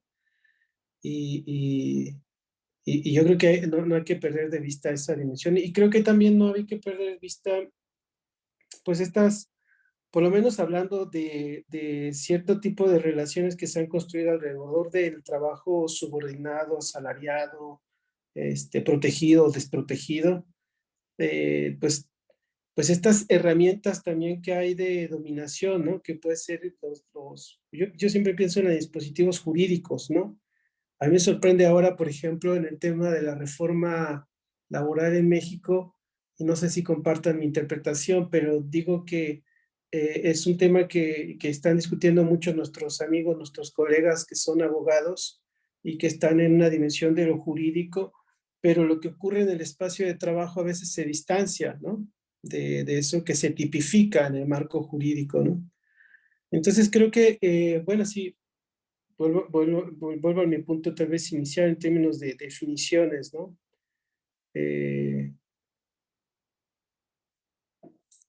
¿Qué es el capitalismo, no?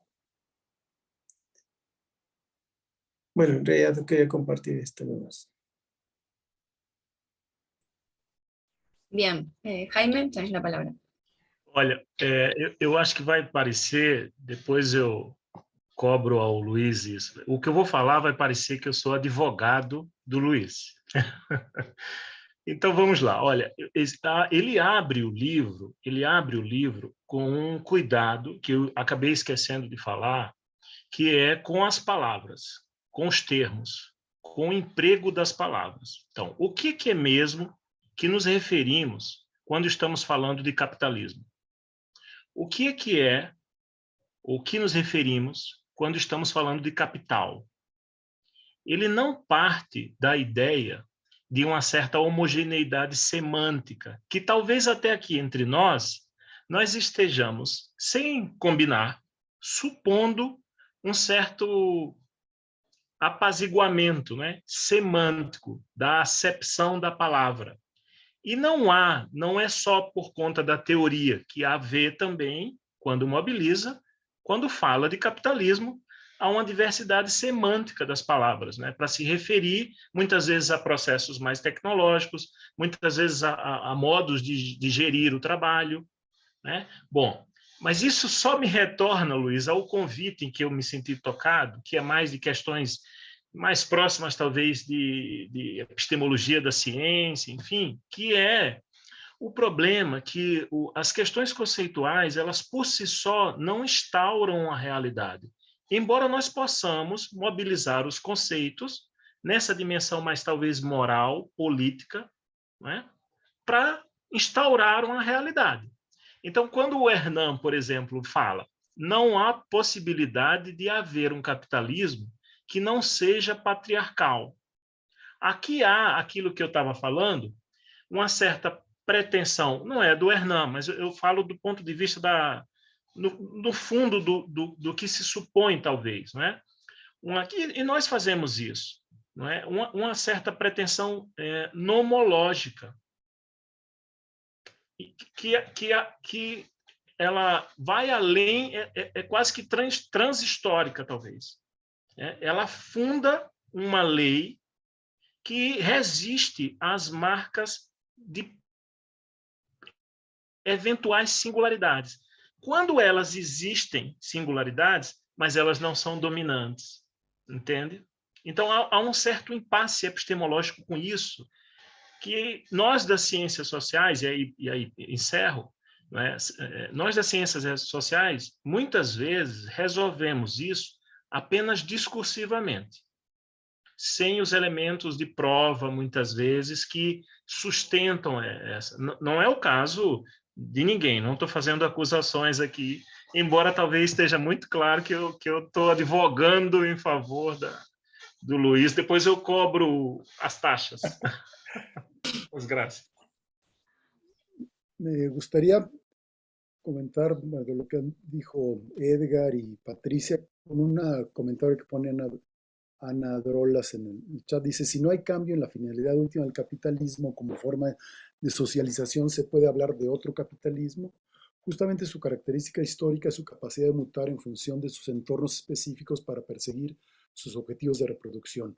Un camaleón que cambia de color es otro camaleón. Yo estoy de acuerdo con lo que dice Patricia de que algo que caracteriza al capitalismo es la finalidad de la acumulación, o esto que habla de la finalidad última, Ana. Ahí sí hay límites a la transformación.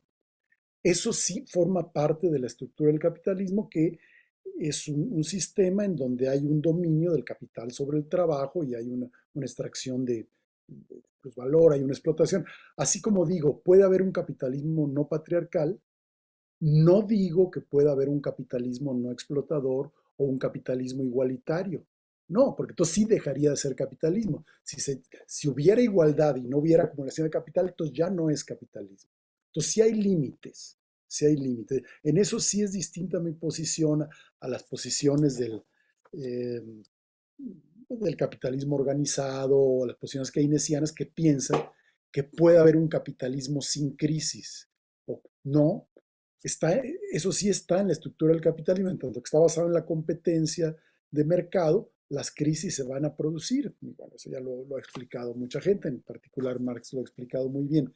Entonces sí digo que puede haber un capitalismo no patriarcal porque Si el capitalismo consiste en la acumulación de capital, ¿en dónde está escrito que para que haya acumulación de capital necesita haber patriarcado? Si una mujer pone una empresa y contrata a 2 hombres y ella es la que tiene el poder, a ver, ¿en dónde está ahí el patriarcado?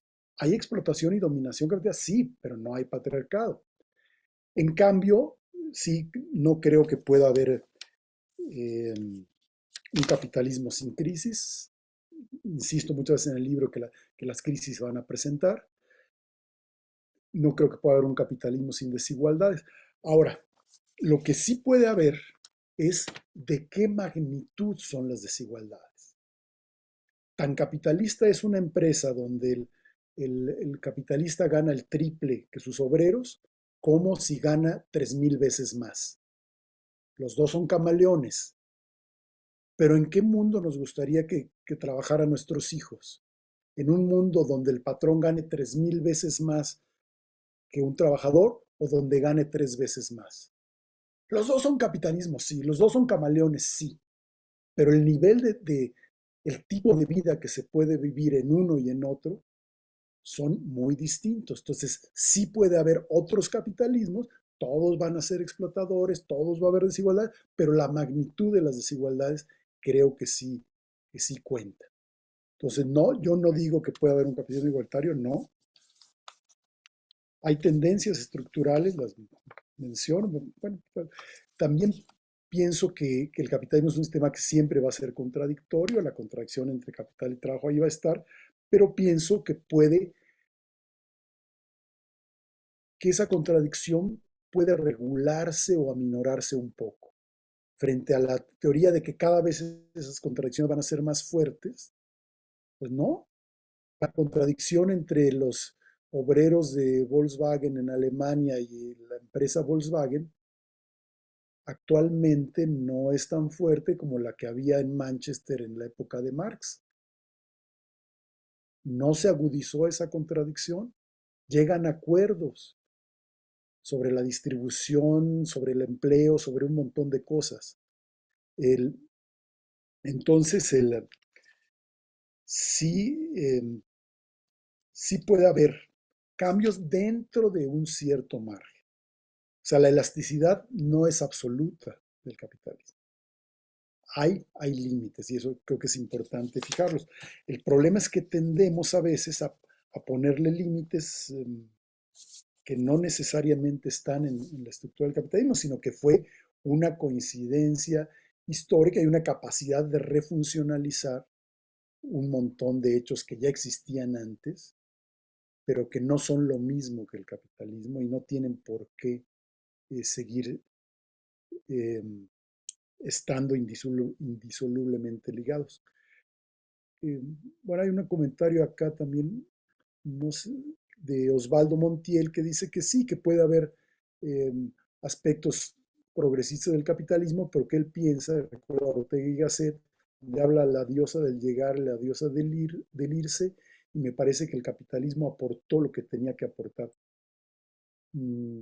Sí, lo que no sabemos es si todavía puede aportar más o no.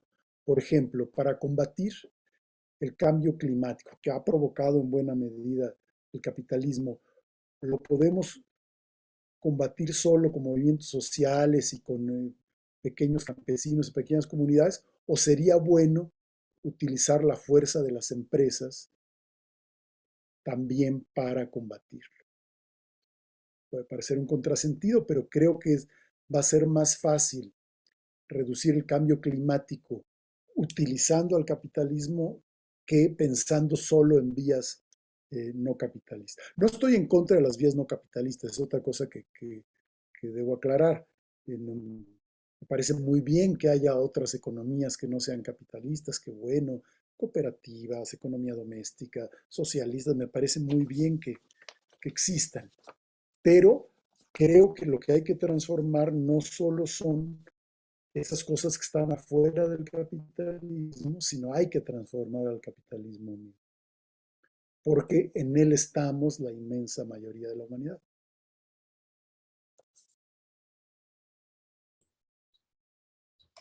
Bien. Hay un último comentario de Sergio Sánchez que dice: el patriarcado es una estructura de dominación terrible, están muchas mujeres. Entiendo que se refiere al ejemplo que marcó Luis con respecto a la empresa liderada por mujeres. No sé si alguien más tiene alguna intervención, alguna pregunta, si no ya vamos concluyendo, siendo las 20 horas en Argentina y habiendo pasado 2 horas del encuentro. Si quieren podemos ir cerrando, a menos que haya alguna intervención más. Yo ¿Carlos? quisiera, sí, algo, bueno, breve. Ciertamente, como ya lo decía Patricia, Luis es provocador, ¿no? Y lo recuerdo tal cual desde que tuve en algún momento la oportunidad de que me diera clase, ¿no? Y siempre plantaba interrogantes que dinamiza, ¿no? Y que ciertamente quedan dando vueltas en la cabeza. Tengo que decir que también este texto ha generado mucha expectativa entre mis estudiantes de licenciatura y ha generado mucho, y me ha generado mucho escepticismo a mí, pues, ¿no? Es decir, hay como estas dos posibilidades, ciertamente como cortes generacionales, pues vislumbramos diferentes horizontes. Y estudiantes de licenciatura lo ven como un horizonte que puede abrir posibilidades, ¿no? Que da como pistas de que pues no es único, irrevocable, el capitalismo explotador, arrasador, y en fin, ¿no? Em, Al igual que Patricia, no he hecho todavía tampoco una lectura puntual profunda del texto, pero también me parece posible hacer una lectura desde las propias categorías marxistas, pues, ¿no? Análisis concreto de la situación concreta. Es lo que se vislumbra, ¿no? En los intentos, bueno, no en los intentos, en lo que emprende Luis al hacer como estos análisis de diferentes escenarios del capitalismo. En términos también de correlación de fuerzas, es decir, también cómo se posicionan diferentes sectores, en este caso los movimientos feministas, ecologistas, en la configuración específica del capital, ¿no? En las diferentes configuraciones. Entonces, podríamos seguramente prolongar mucho por acá el diálogo, el debate, pero vaya, quería solamente comentar brevemente también. Bueno, para terminar, yo volverles a dar las gracias a todos, al grupo, a los participantes, a los comentaristas, a los organizadores. Y en relación con lo que dice Carlos, sí, yo no creo que las respuestas que yo doy en el libro, no sé si son adecuadas o no, no lo puedo saber en este momento, ni creo que lo podamos saber.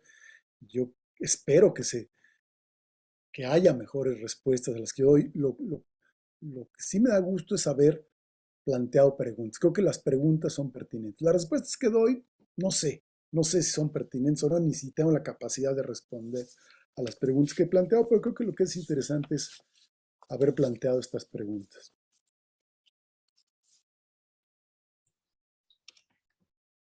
Sí, De acuerdo. agrego una última cuestión también, como la propuesta política de transformación que planteas al final también, y esta cuestión de construir utopías viables, que aparece también en las conclusiones del libro, que me parece que claramente no son conclusiones acabadas ni mucho menos, sino que también nos abren más preguntas y reflexiones para seguir pensando, como decía Carlos, en sus estudiantes de licenciatura, investigadores y toda la comunidad entera, digamos, son cuestiones que nos atraviesan de lleno, y que claramente este libro abre la puerta a esa reflexión. Así que de nuestra parte, súper agradecidos por tu intervención, Luis, por los comentarios de Jaime, de Edgar, y por todos los comentarios también de los participantes. Les agradecemos muchísimo que hayan tomado este tiempo para compartir estos debates con cada uno de nosotros. Y les comparto en el chat el Facebook de la Red de Antropología Latinoamericana del Trabajo. Allí vamos a estar publicando nuevas actividades que vayamos construyendo, realizando, y donde claramente podemos continuar estos debates y encontrarnos para seguir reflexionando colectivamente. Sin más, les agradezco nuevamente y nos encontraremos en otra oportunidad. Gracias, compañeros. Nos estamos viendo. Gracias, hasta luego. Gracias, Luis. Adiós. Tchau. Luego. Tchau, Luiz. Prazer. Chao, gracias. Chao, saludos. Muchas gracias.